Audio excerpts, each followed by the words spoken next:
Sarah Weston had always considered herself cautious with money. As a part-time nurse juggling shifts at the local hospital and caring for two young children, budgeting had become second nature. Her husband, David, ran a modest construction company. Small jobs, odd contracts, some months better than others. They weren't rich by any stretch, but they were comfortable enough not to worry constantly. That was why the letter startled her. It was a standard white envelope from a company she didn't recognize, Willow Oak Financial Services. At first, she thought it was just another credit card offer. But when she opened it and read the first few lines, her stomach turned cold.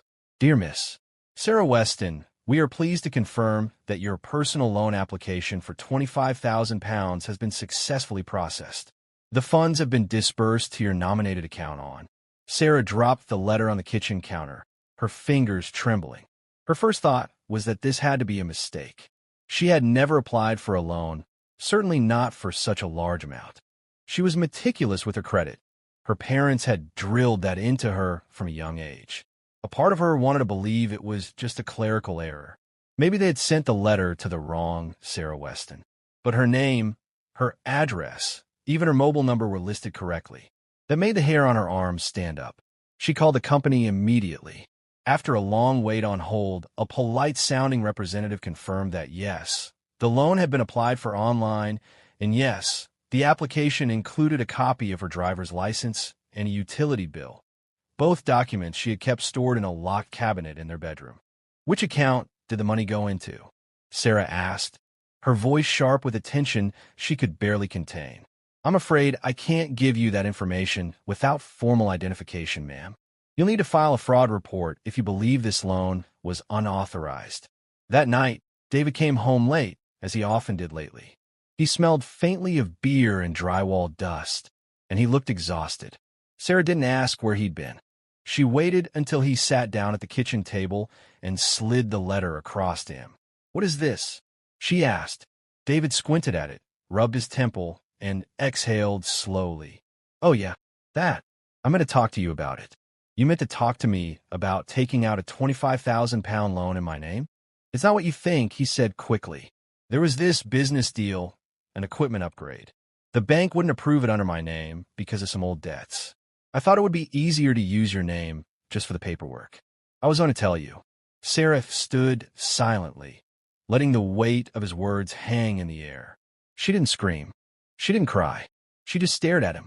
You forged my documents, she said flatly. I didn't forge anything. I used copies, stuff we already had. Look, I'll pay it off. It's already sorted. You don't have to do anything. You used my identity without my consent, she repeated. That's fraud.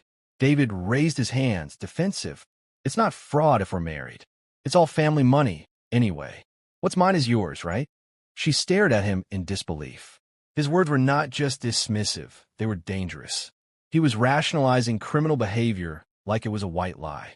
That terrified her more than the loan itself. She went to bed that night with a hollow feeling in her chest. She didn't sleep. She lay awake next to the man she had built a life with, questioning how many things she had overlooked. How many late nights?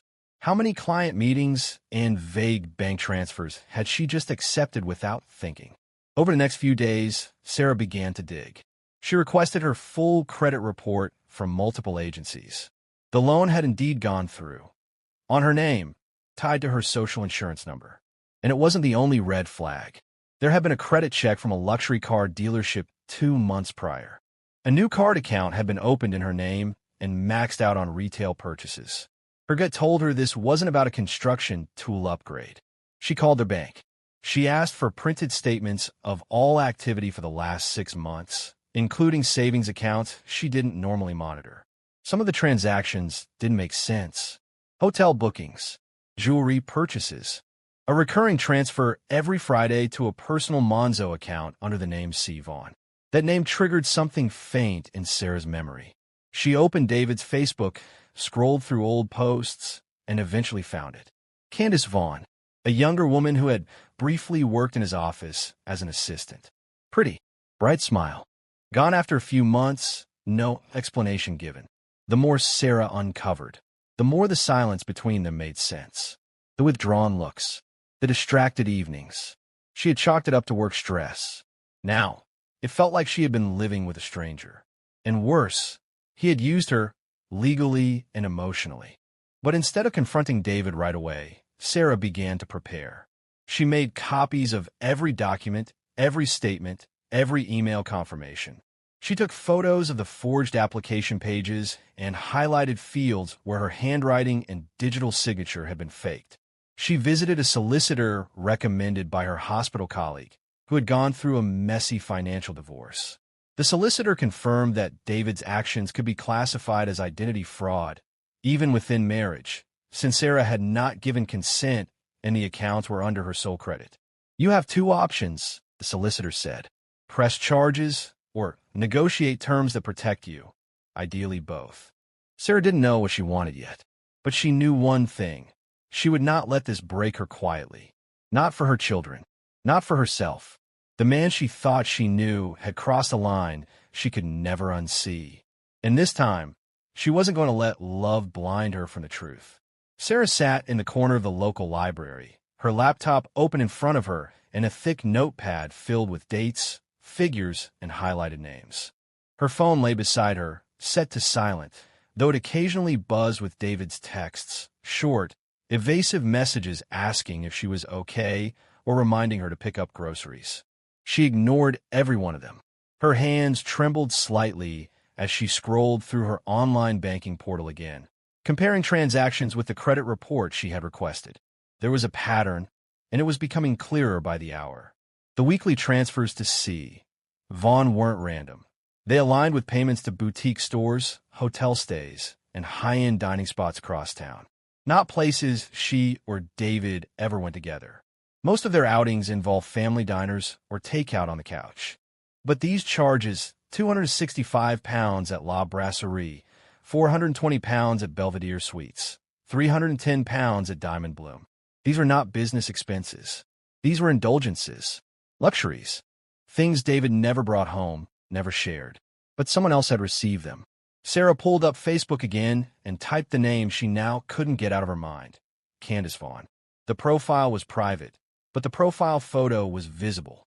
Same girl, probably in her late 20s now, much younger than David, with curled auburn hair, perfectly shaped brows, and a confident pout.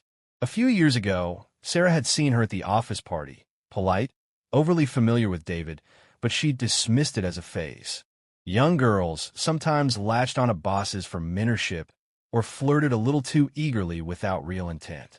Sarah had told herself that David was loyal, and she had no reason to doubt him. She remembered even joking about it back then, and David had just laughed it off. She's harmless. And completely unqualified. Well, apparently not completely unqualified. Digging deeper, Sarah searched the name through public records and found a small business listing, Vaughn Creative Consultancy, a fancy name for what looked like a freelance marketing service. There was a registered PayPal business account and a Stripe ID that matched one of the payment recipients in her bank logs. That confirmed it. David had been funneling loan money, taken in her name, into this woman's bank accounts under the guise of business transfers. She printed everything. The solicitor she had seen the week before, Miss Langford, advised her to keep building her evidence quietly. "We don't confront until your position is secure," she had said. "It's about control, Sarah. Financially, legally, emotionally. You need to hold the cards before you put them on the table." So that's what she did. She gathered evidence every night after the children had gone to bed. She created a spreadsheet with every transaction, flagging the suspicious ones. She called her bank's fraud department, recorded their responses, and filed a formal identity misuse report. She obtained copies of her digital signature from the loan application portal and provided handwriting samples for analysis. Within a few days, the bank's own investigation started moving. She also took precautions. She removed David as a secondary cardholder from her personal credit card. She opened a new account at a different bank and redirected her salary.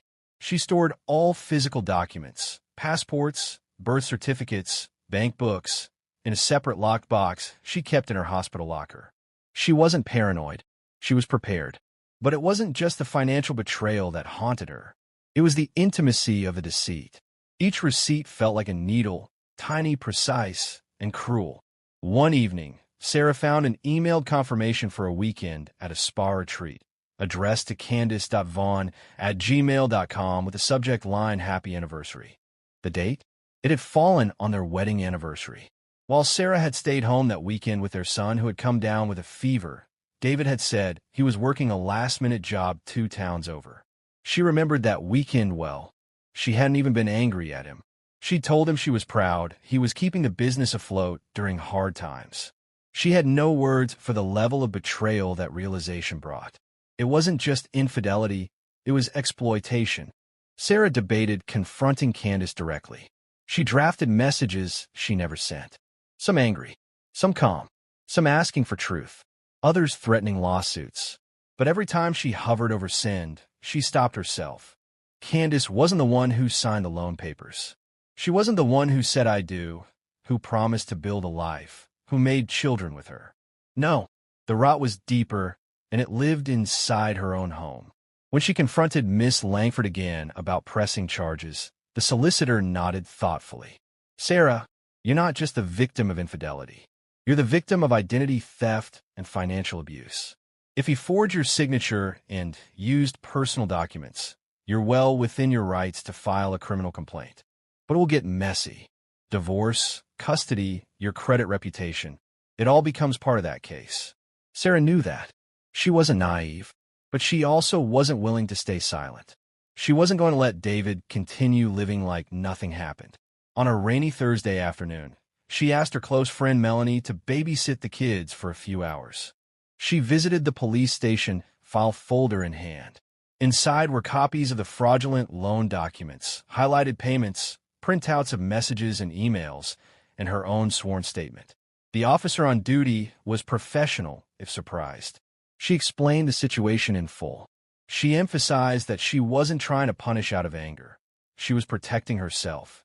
The officer gave her a case number, and the process began. David remained oblivious.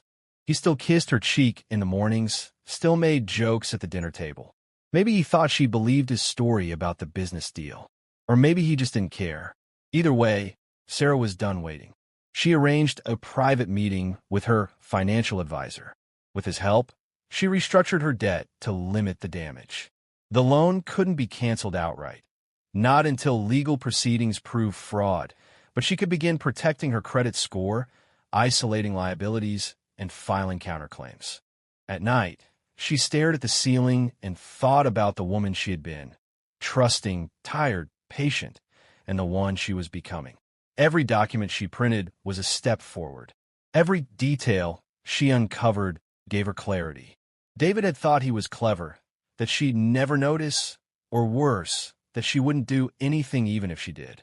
But he didn't know the version of Sarah who refused to be humiliated quietly. She still hadn't decided how to end the marriage. Not officially. Not yet. But it was coming. And when it did, she would not be the one caught off guard. The plan wasn't born out of rage. Rage would have made it messy. Sarah had learned that clarity was her most powerful weapon, and that silence, when sharpened, could cut deeper than screams.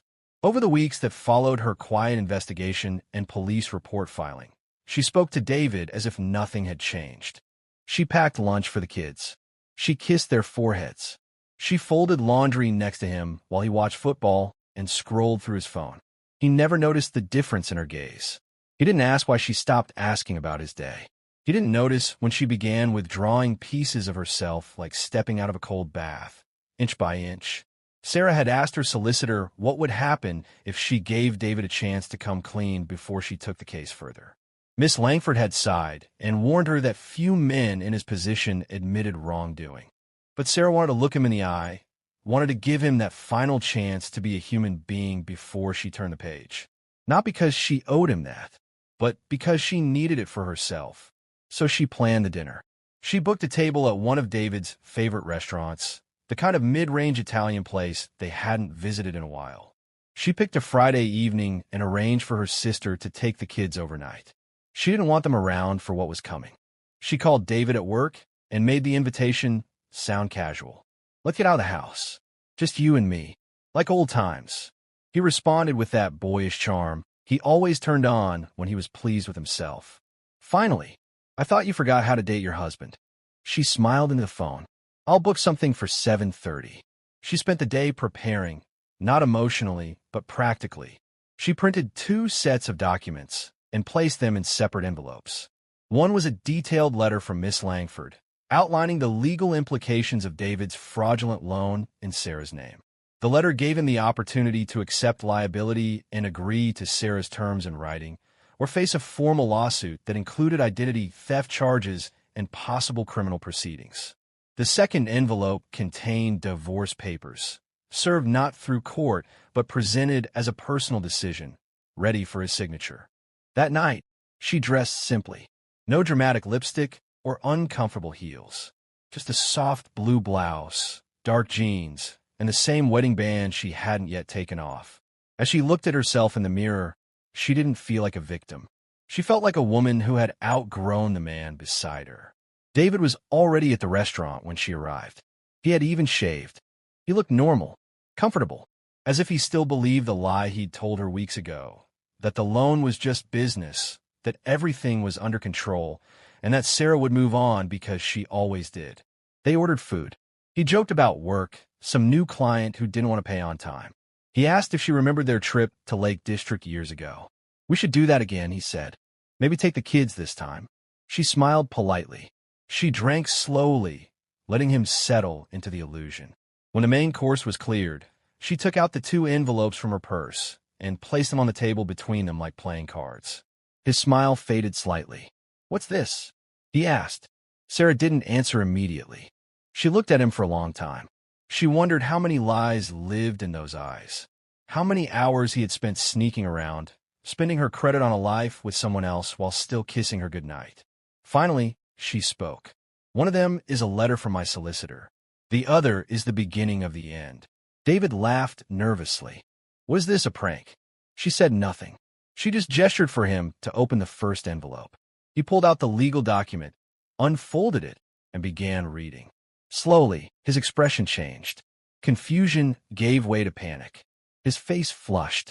He kept blinking, rereading the parts about criminal liability, forged documents, police reports, and formal fraud charges. His fingers tightened on the paper. You went to the police? He said, voice low. I did, she replied calmly. And the bank. And a solicitor. I got a case number and evidence. David sat back in his chair, stunned. Sarah, come on. It wasn't supposed to be like this. I was going to pay it off. I didn't think you'd go this far. You used my identity to take out a loan, David. You funneled the money to a woman you're sleeping with. You lied every day to my face, and you thought I'd just swallow it? Again? His mouth opened, closed. He had no answer. I'm not pressing charges yet, she continued. But that depends entirely on you. You have one opportunity to accept full responsibility for the loan, sign a legal statement absolving me of all debt, and proceed with a divorce without dragging it into court. If you contest custody, I will go public, and I will prosecute. The second envelope sat untouched. David looked at it like it was ticking. This is insane, he muttered. You're blowing everything up. No, she said, folding her hands. You blew it up. I'm just walking out of the fire. He tried to pivot. He always did. What about the kids? Don't you want to try to fix this for them? They'll be fine if one of their parents stops lying and taking money that doesn't belong to him. His voice raised slightly. We can talk about this. Don't do anything rash. Sarah leaned in slightly, her tone icy but measured. Rash would have been dragging you out of this restaurant in handcuffs. I'm giving you an option, a path, one that doesn't involve courtrooms and police interviews. You want to be treated like a man? Then act like one. Take responsibility. The table fell quiet. A waiter came by and asked if they wanted dessert. David waved him off. Sarah just stared. She was done pretending, done performing.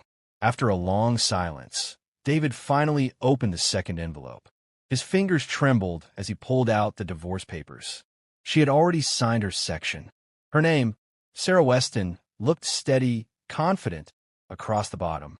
He stared at it for a while, as if it were the final word in a conversation he didn't know had started. I need time, he said finally. You have 48 hours, Sarah replied. I want the signed statement and divorce papers delivered to my solicitor's office by then. If you miss the deadline, the police complaint goes public and my lawyer goes to court. David looked as if he wanted to say something, an apology, maybe, or some half-hearted excuse. But there was nothing left to say. She stood up, placed her napkin on the table, and looked him in the eyes one last time. Candace can have the man you are now. I'm done with the one I thought you were. And with that, she left the restaurant. She didn't cry in the car. She didn't shake. The tears had already been shed in the quiet nights, in the cold realization that the life she had built was not what it seemed. What she felt now was resolve. She wasn't walking away from her marriage. She was walking toward her future, with her dignity intact, her children protected, and her power reclaimed. The signed documents arrived at Miss Langford's office 2 days later, hand-delivered in a manila envelope by a courier who didn't know the significance of what he was carrying. Sarah had already notified her solicitor to expect them, and when she received the call confirming their arrival, she didn't smile. She didn't even breathe differently. She had moved past the satisfaction of victory.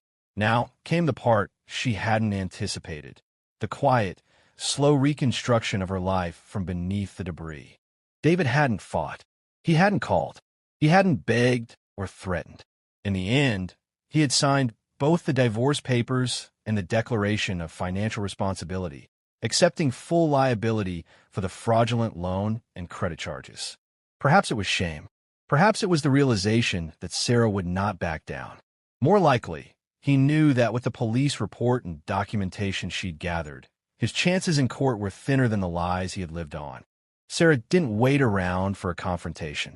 Once the documents were official, she took steps as if she were closing down an old company, canceling joint accounts, freezing credit access, changing utility accounts in her name alone. The bank, now officially notified of David's liability, began the process of correcting the loan status on her credit report. It would take months, maybe even a year, but she had proof in writing, and that was her anchor. Her next step was the house. The family home had always been modest but warm. 3 bedrooms, a creaky staircase, and a tiny backyard garden that once bloomed with sunflowers planted by her daughter. But now it carried the scent of betrayal. The mortgage was still in both names, but with the divorce underway, the property would have to be sold or refinanced. Sarah didn't want to stay. She didn't want to repaint memories over walls stained with deception. She wanted a clean break, not just legally, but spiritually, physically. So she found a small rental apartment on the other side of town. It wasn't glamorous, but it had wide windows, clean lines, and a sense of neutrality she craved. Her children, 9 and 6, adjusted faster than she expected. Maybe because she handled the move with transparency. She sat them down, not as victims of a broken marriage, but as little people who deserved honesty. Daddy made some choices that hurt our family, she explained gently.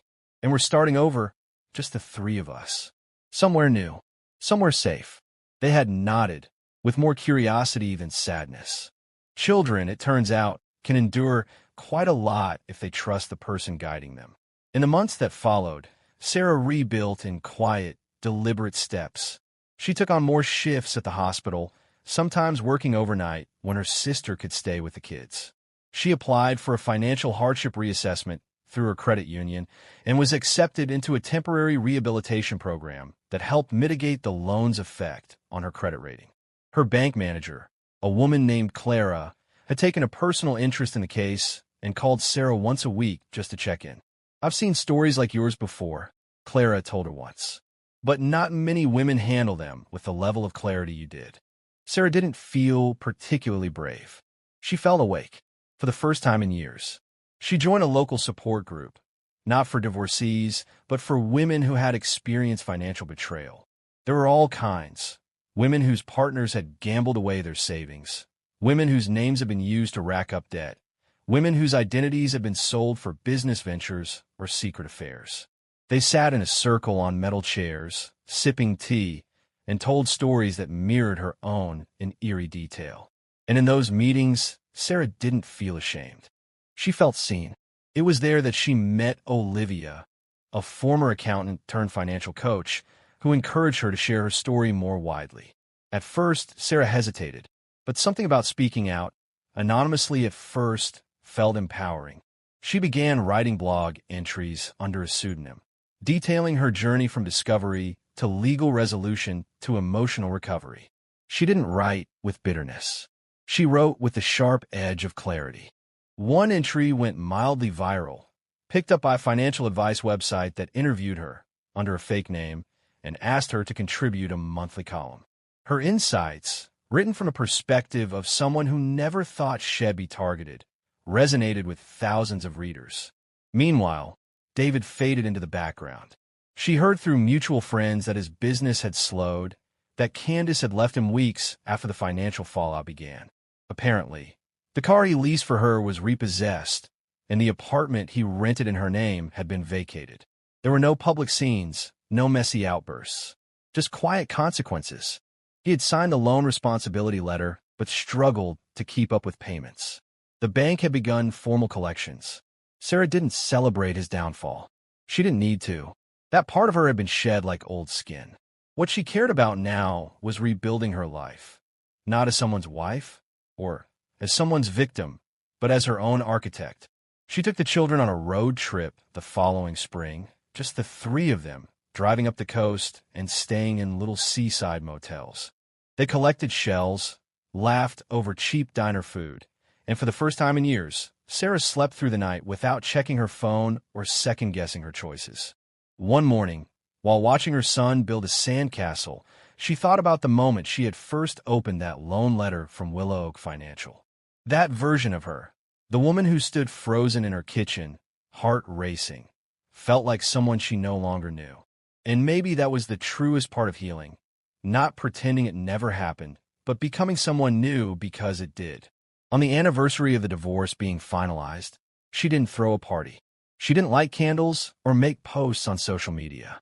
She simply walked to the mirror, looked herself in the eyes, and whispered, "Thank you." Not to David, but to the version of herself that refused to disappear. The scar of what happened would always be there, like a watermark beneath the paper of her life, but it no longer defined her. She had taken something ugly, violent, and selfish and turned it into strength, clarity, and peace.